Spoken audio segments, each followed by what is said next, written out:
Today I have more phrasal verbs with on, and I hope to remind you about some of the phrasal verbs which came up in the previous lesson and previous lessons. So let's start with boning up on some of these phrasal verbs. You'll notice that all of them are made of up on, and they all involve revision, repetition of old schoolwork or old study in order to remember something. If you bone up on phrasal verbs, it means you read as much as you can about phrasal verbs and study them and do lots of exercises in order to practice them. You are trying to brush up on your phrasal verbs. A lot of people are aware of this phrasal verb. It means when you try and brush up on your English skills, you try to repeat them. You try to repeat lots of exercises, read lots of English, listen to English in order to brush up on your English skills. So they're very similar. Bone up on, brush up on, swat up on is the same.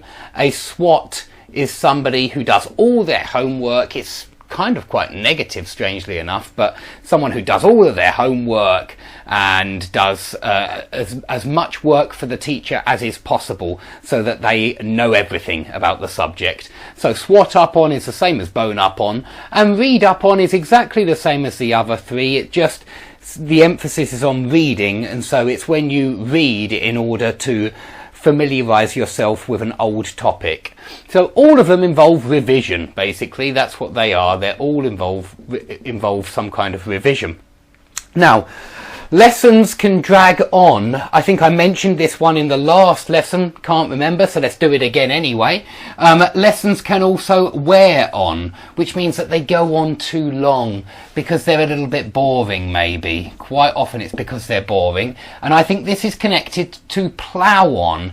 If you're having a really boring time doing an exercise, but you want to finish it, because maybe once you've finished your homework you can go out and have fun with your friends, you might say, right, let's plough on and get it finished as soon as possible. Plough on means continue with a boring task, but a lesson drags on. A meeting can wear on for 5 hours. So both of these are very similar, and you can say the meeting went on for 3 hours, meaning the meeting lasted 3 hours. So remember that this is connected to all those phrasal verbs, keep on, carry on, go on, which relate to continuing something. Walk on, play on, they all relate to continuing something.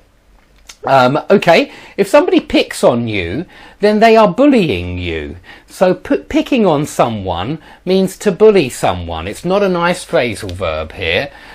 So I hope nobody picks on you at school, but if they do, then it means that they say nasty things to you, they make rude comments, they like annoying you, they like keeping on at you about your weaknesses or your bad traits. So this brings us on to the next phrasal verb, which is to go off on one. If you go off on one about something, it's the same as going on about something. It's very similar to all of these which we studied in the previous lesson. Keep on at someone about something, bang on about something, rabbit on about something, ramble on about something. But when you go off on one about something, it means you start to talk about something very angrily, and that's the point. You're angry when you do this.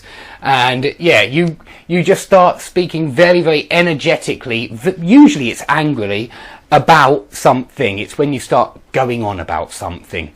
So this one's related to those ones we did before. So is this one. If you don't want to let on, and this has no object, it means you don't want to reveal a secret. You don't want to let others in on your secret. You should remember this from the previous lesson. You don't want to let the cat out of the bag. There's an idiom here which is related to our phrasal verb, and I think it's very useful to memorize idioms at the same time because very often they're related to the phrasal verb. For example, we did rub in on in phrasal verbs, and I told you that it's similar to rubbing salt into the wound. I think rubbing salt into the wound can help you remember rub something in because it's the same. It's the same as the idiom. And if you don't want to let on, you don't want to let the cat out of the bag. You don't want to reveal your secret. Okay, get on can mean many different things. If you say, how are you getting on? It means, how are you progressing?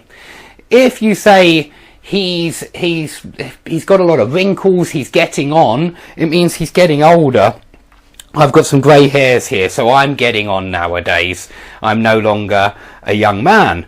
And you can also talk about it getting later with getting on. You can say, it's getting on a bit. Perhaps it's time we turned in. Yeah, remember turn in for go to bed. It's time we turned in. It's high time we turned in. That would mean that it's getting too late. It's time to go to bed. So yeah, get on can mean get later. And by the way, related to turn in is another phrasal verb called tuck in. Because when you take the children to bed, you often tuck them in, which means to put them under the sheets and make sure they're warm and comfortable and that they're going to go to sleep. Tuck in can also just mean to tuck in your t-shirt or your shirt like that. That's what you do. When I was at school, if you didn't have your shirt tucked in, there was a teacher who would certainly shout at you and say, tuck your shirt in. Anyway, just another phrasal verb with in, not with on, but it just suddenly dawned on me that I hadn't mentioned it in any other video, and it was really common when I was young. Okay, if you fall back on something, it means you use something as a last resort. That's the point. You use something as a last resort. So you resort to something. That would be another phrasal verb, really, or at least verb and preposition, which is very similar to fall back on. So maybe you don't have any money when you're a student, so you have to fall back on your parents' help. And you basically have to resort to your parents for cash. And I think that this fall back on is related, well, it's similar to get by on or live on.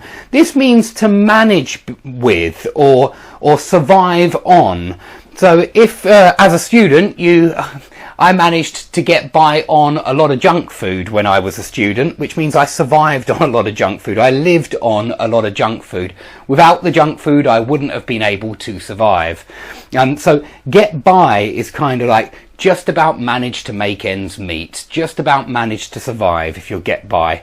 It's very similar, and you can also get by on something. Okay, if you're a business and you take on new employees, you employ new people. So to take someone on is to offer them a job. But it can also have a second meaning, to take something on or to take someone on. If you take on a new project, it can mean accept a new responsibility, accept some kind of new duty, or accept some kind of new responsibility. So if you decide to take on a new role at work, it means you accept that responsibility. And we also have a phrase called bring it on, which I mentioned in phrasal verbs with bring as a way of ascribing a cause. Yeah, the bad weather has brought on an epidemic. But you can also say bring it on. And when you say bring it on, I think this is very common in popular culture, in new films and things like this. If a character says bring it on, it means I accept the challenge. Bring it here, I am ready to take on that challenge. Okay, so take on has that other meaning of accepting a challenge in some way.